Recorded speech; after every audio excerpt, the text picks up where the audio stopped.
உதயநிதி ஸ்டாலினுடன் விஜயின் தந்தை பிரச்சாரம் உச்சக்கட்ட பரபரப்பு. என்ன நடக்கிறது தமிழக அரசியலில்? அதாவது தமிழக அரசியல் களம் என்பது சூடுபிடித்து வருகிறது. தேர்தல் நெருங்க நெருங்க தமிழக அரசியல் களம் என்பது பரபரப்பாக மாறிக்கொண்டே வருகிறது. ஒரு பக்கம் ஆளும் கட்சியான திமுக தீவிர தேர்தல் பிரச்சாரத்தில் ஈடுபட்டு வரும் அதே நேரத்தில் எதிர்க்கட்சியான அதிமுகவும் தீவிரமான பிரச்சாரத்தில் ஈடுபட்டு வருகிறது. அதே சமயம் விஜயின் கட்சி, சீமான் கட்சி போன்ற சிறு சிறு கட்சிகளும் தீவிரமான தேர்தல் பிரச்சாரங்களில் ஈடுபட்டு வருகிறது. மேலும் இந்த தேர்தல் பிரச்சாரங்களில் அனைத்து கட்சிகளும் இலவசங்களையும் முக்கியமான அறிவிப்புகளையும் அறிவித்து வருகிறது. அதில் முக்கியமாக கவனிக்கப்படக்கூடிய அறிவிப்புகள் என்று எடுத்துக்கொண்டால், திமுக அறிவித்த 8000 ரூபாய் கூப்பன் என்பதுதான் பரபரப்பாக மாறியது. அதைவிட எடப்பாடி அறிவித்த 10,000 ரூபாய் பரிசுத் தொகை என்பதும் மக்களிடையே கவனம் பெற்றது. இதுபோக விஜயின் 6 சிலிண்டர் இலவசம் என்ற அறிவிப்பு, திருமணமாகும் பெண்களுக்கு 1 பவுன் நகை என்ற அறிவிப்புகள் உள்ளிட்டவைகளும் மக்களிடையே பேசப்பட்டு வருகிறது. சீமான் மட்டுமே எந்த ஒரு இலவசத்தையும் அறிவிக்காமல் தேர்தல் பிரச்சாரத்தில் ஈடுபட்டு வருகிறார். ஆகவே இப்படியாக தமிழக அரசியல் தலைவர்கள் ஒவ்வொருவரும் தேர்தல் களத்தில் இறங்கி பொதுமக்களின் கவனத்தை ஈர்க்க முயற்சி செய்து வருகின்றனர். அதே சமயம் எப்படியாவது இந்த முறை வெற்றி பெற்று மீண்டும் ஆட்சியை பிடித்துவிட வேண்டும் என்று திமுகவும் பல கட்ட முயற்சிகளை எடுத்து வருகிறது. என்னதான் இப்போது வெளியாகும் பொதுவான கருத்து கணிப்புகள் அனைத்தும் திமுகவுக்கு ஆதரவாக இருந்தாலும் கூட இன்னமும் சோர்ந்து விடாமல் கூடுதலாக வாக்குகளை சேகரிப்பதற்கு திமுக விடாமல் முயற்சி செய்து வருகிறது. ஆனால் எதிர்க்கட்சியான அதிமுகவை பொறுத்தவரையில் திமுக அளவுக்கு பெரிதாக ஒன்றும் பிரச்சாரங்களில் ஈடுபடவில்லை என்றுதான் தெரிகிறது. அதற்கு மிக முக்கிய காரணம், திமுகவை பொறுத்தவரையில் முதல்வர் ஸ்டாலின் ஒருபுறம் தேர்தல் பிரச்சாரத்தில் ஈடுபட்டு வருகிறார். மற்றொரு புறம் துணை முதல்வர் உதயநிதி ஸ்டாலினும் பிரச்சாரத்தில் ஈடுபட்டு வருகிறார். அதனைத் தொடர்ந்து கனிமொழி அவர்களும் பிரச்சாரத்தில் ஈடுபட்டு வருகிறார். இதுபோக திமுகவுக்கு ஆதரவாக இருக்கும் பிரபலங்கள் பலரும் பிரச்சாரத்தில் ஈடுபட்டு வருகின்றனர். ஆனால் அதிமுகவை பொறுத்தவரையில் பலரும் அறிந்த முக்கியமான நபர் என்றால் அது எடப்பாடி மட்டும்தான். ஆகவே அதிமுக தரப்பில் எடப்பாடி மட்டும்தான் பிரச்சாரத்தில் ஈடுபட்டு வருகிறார். அதனால்தான் அதிமுகவை விட திமுகவின் தேர்தல் பிரச்சாரம் என்பது பொதுமக்களிடையே இன்னும் அதிவேகமாக சென்று சேர்ந்து விடுகிறது. அதே சமயம் என்னதான் இப்போதும் கூட அதிமுகவை விட தேர்தல் பிரச்சாரத்தில் திமுக தான் முன்னிலையில் இருந்தாலும், இந்த சமயத்திலும் கூட தேர்தல் பிரச்சாரத்தில் இன்னும் வலு சேர்க்க வேண்டும் என்று திமுக முயற்சி செய்து வருகிறது. அந்த ஒரு முயற்சியின் விளைவாக இப்போது தமிழக மக்கள் பலரும் எதிர்பாராத மிகப்பெரிய ட்விஸ்ட் ஒன்று நடக்கப் போகிறது. அவங்க தமிழக மக்களுக்கு மிகப்பெரிய அதிர்ச்சி ஒன்று நடக்கப் போகிறது. அது என்னன்னா, விஜயின் தந்தையான எஸ்.ஏ. சந்திரசேகர் அவர்கள் இப்போது திமுகவுக்காக ஒரு சில தொகுதிகளில் பிரச்சாரத்தை செய்ய இருக்கிறார் என்ற தகவல்தான் அது. இந்த ஒரு செய்தியை சாதாரணமாக கேட்கும்போது நம்ப முடியாத செய்தியாகத்தான் பார்க்கப்படும். ஆனால் உண்மை என்னவென்றால், விஜய்க்கு எதிராகத்தான் விஜயின் ஒட்டுமொத்த குடும்பமும் இருக்கிறது. விஜயின் தாய் மட்டும்தான் விஜய்க்கு ஓரளவுக்கு ஆதரவாக இருக்கிறாரே தவிர்த்து, மற்றபடி விஜய்க்கு எதிராக விஜயின் குடும்பம் ஒட்டுமொத்தமாக திரும்பியிருக்கிறது. அதற்கு மிக முக்கிய காரணம் விஜயின் விவாகரத்து பிரச்சனைதான். அதுவும் திரிஷாவுடன் ஊர் சுற்றி வரும் விஜய் மனைவிக்கு துரோகம் செய்துவிட்டு குடும்பத்தினர் பேச்சையும் இதில் கேட்கவில்லை என்ற விஜய் மீதான குற்றச்சாட்டும் இருக்கிறது. ஆகவே இந்த ஒரு விவாகரத்து பிரச்சனையின் போது விஜயிடம் விஜயின் தந்தை உள்பட விஜயின் மகன் வரையிலும் அனைவரும் பேசி பார்த்துவிட்டனர். ஆனால் திரிஷாவை விட்டு விலக மாட்டேன் என்ற முடிவில்தான் விஜய் இறுதி வரை நின்றிருக்கிறார். ஆகவேதான் இனிமேலும் விஜய்க்கு கொஞ்சம் கூட ஆதரவு கொடுக்கக்கூடாது என்று விஜயின் குடும்பம் முடிவு செய்திருந்தது. அதனுடைய எதிரொலியாகத்தான் விஜயை இன்ஸ்டாகிராமில் ஃபாலோ செய்து வந்த அவருடைய மகன் ஃபாலோ செய்வதை திடீரென நிறுத்தியிருந்தார்.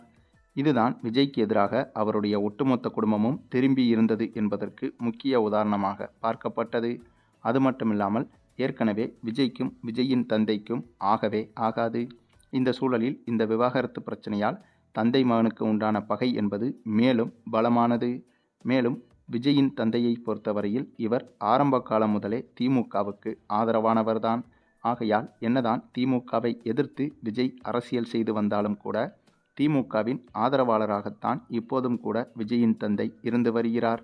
அதுவும் விஜய் உள்பட விஜயின் ஒட்டுமொத்த குடும்பமும் இதுவரை திமுகவுக்கு ஆதரவான நிலைப்பாட்டில்தான் மனதளவில் இருந்திருக்கின்றனர். என்னதான் இடையில் ஒருமுறை அதிமுகவுக்கு ஆதரவாக விஜயின் செயல்பாடு இருந்தாலும் கூட முழுக்க முழுக்க விஜயின் குடும்பம் என்பது திமுகவின் ஆதரவாளர்களாக மட்டுமே அறியப்பட்டவர்கள்.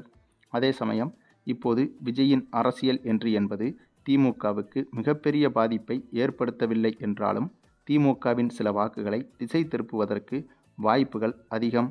ஆக அந்த இடத்தையும் கூட சரி செய்வதற்கு திமுக இப்போது பல கட்ட முயற்சிகளை எடுத்து வந்தது. இந்த சூழலில்தான் விஜயின் தந்தையாகவே முன்வந்து விஜய்க்கு எதிராக தேர்தல் பிரச்சாரங்களில் ஈடுபட போவதாக தகவல்கள் வெளியாகியிருக்கிறது. அதுவும் விஜயின் தந்தை தனியாக விஜய்க்கு எதிராக பிரச்சாரம் செய்ய போவதில்லை. துணை முதல்வர் உதயநிதி ஸ்டாலினுடன் சேர்ந்து பிரச்சார வாகனத்தில் விஜயின் தந்தை விஜய்க்கு எதிராக பிரச்சாரம் செய்ய இருக்கிறார் என்பதும் குறிப்பிடத்தக்கது. இந்த ஒரு தகவல்தான் தற்போது தமிழக அரசியலை புரட்டி போடும் விஷயமாக மாறியிருக்கிறது.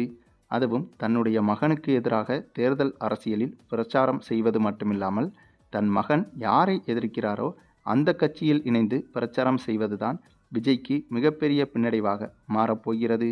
சொந்த குடும்பத்தையும் சொந்த அப்பாவையுமே ஒழுங்காக பார்த்து கொள்ள முடியாத விஜய் தமிழக மக்களை எப்படி பார்த்து கொள்வார் என்ற அந்த ஒரு கேள்வியும் மக்கள் மனதில் எழும். ஆகவேதான் விஜயின் தந்தை எடுத்த இந்த ஒரு முடிவு விஜய்க்கு எதிராக மிகப்பெரிய பூதாகரமாக வெடித்திருக்கிறது. அதே சமயம் விஜயின் தந்தை எடுத்த இந்த ஒரு முடிவு திமுகவுக்கு மிகப்பெரிய ஆதரவாகவும் மாறியிருக்கிறது. ஏனென்றால் இதுவரை விஜயின் ஒரு சில வாக்குகள் திமுகவை பாதிக்கும் என்ற அந்த ஒரு பேச்சும் இருந்து வந்தது. இப்போது அந்த ஒரு பேச்சுக்கும் தடை போட்டு விட்டது திமுக. ஆகவே திமுகவின் ஓட்டுகளை சிறிதளவாவது விஜய் உடைப்பார் என்று பேசப்பட்டு வந்த அந்த ஒரு கருத்தும் இப்போது விஜயின் தந்தை எடுத்த இந்த ஒரு முடிவால் இல்லை என்று ஆகிவிட்டது. ஆக மொத்தம் விஜய் கட்சி தொடங்கிய போது விஜய்க்கு இருந்த மக்கள் ஆதரவு என்பது விஜயின் அடுத்தடுத்த செயல்பாடுகளால் ஒட்டுமொத்தமாக சரிந்துவிட்டது என்றுதான் சொல்ல வேண்டும். அதே சமயம் திமுகவுக்கு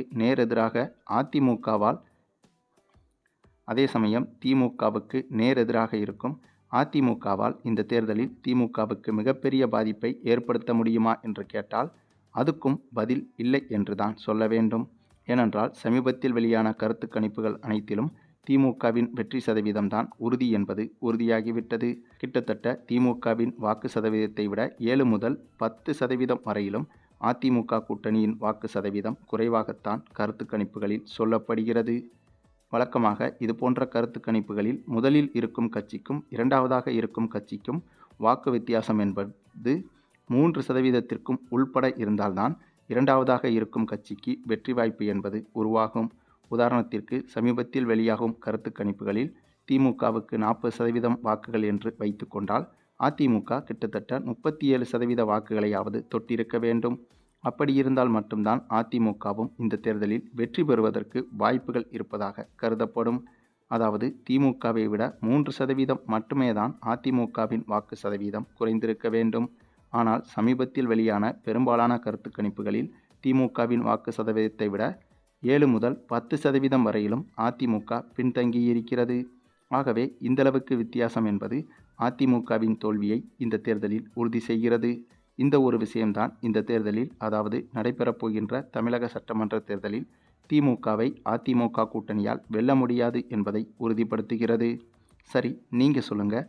சமீபத்தில் வெளியான கருத்து கணிப்புகளின் அடிப்படையில் பார்த்தாலும் அல்லது திமுக அதிமுக செயல்பாடுகளின் அளவில் பார்த்தாலும் நடைபெறப்போகின்ற சட்டமன்ற தேர்தலில் திமுகவை அதிமுக கூட்டணியால் வெல்ல முடியுமா என்பதை பற்றியும், குறிப்பாக உதயநிதி ஸ்டாலினோடு விஜயின் தந்தை தேர்தல் பிரச்சாரத்தில் ஈடுபட போகும் அந்த ஒரு சம்பவம் விஜய்க்கு எதிராக எந்தளவுக்கு தாக்கத்தை ஏற்படுத்தும் என்பதை பற்றியும் உங்களுடைய கருத்துக்களையும் கமெண்டில் தெரிவிங்க. மேலும் இந்த வீடியோ பிடிச்சிருந்தால் லைக் பண்ணுங்கள், மற்ற அனைவருக்கும் ஷேர் பண்ணுங்கள், மறக்காமல் நம்ம சேனலை சப்ஸ்கிரைப் பண்ணுங்கள்.